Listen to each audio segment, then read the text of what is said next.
సిద్దిపేట జిల్లా కొమరవెల్లి మల్లికార్జున స్వామి ఆలయం బ్రహ్మోత్సవ శోభ సంతరించుకుంది. మార్గశిర మాసం చివరి ఆదివారాన్ని పురస్కరించుకుని ఈ నెల 29న స్వామివారి కళ్యాణంతో బ్రహ్మోత్సవాలకు అంకురార్పణ జరపనున్నారు.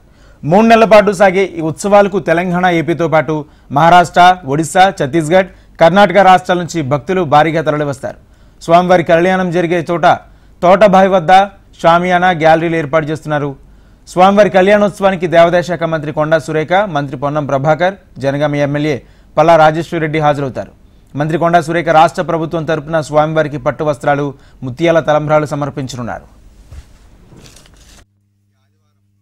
కొమరవెల్లి శ్రీ మల్లికార్జున స్వామి వారి బ్రహ్మోత్సవాల సందర్భంగా జరుగు స్వామివారి కళ్యాణానికి అధిక సంఖ్యలో భక్తులు వచ్చే అవకాశం ఉన్నందున వారికి ఎలాంటి అసౌకర్యాలు కలగకుండా అన్ని ఏర్పాట్లు జిల్లా యంత్రాంగం వారి సహకారంతో, వారి సమన్వయంతో చేయడం జరుగుతున్నది.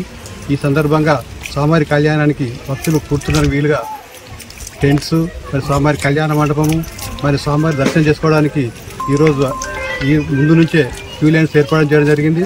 మరి పారిశుద్ధ్యం కూడా అన్ని ఏర్పాట్లు చేయడం జరిగింది. ఇంతేకాకుండా వారికి భక్తులకు మంచినీటి వసతి, ఈసారి పోలీస్ వారి సూచనల మేరకు సీసీ కెమెరాలు మొట్టమొదటిసారిగా 80 కెమెరాల వరకు కూడా ఏర్పాటు చేయడం జరిగింది. కలెక్టర్ గారి సూచనల మేరకు కూడా అన్ని ఏర్పాట్లు భక్తులకు ఎలాంటి అసౌకర్యాలు కలగకుండా చేయడం జరుగుతుంది. ఈ ఆదివారం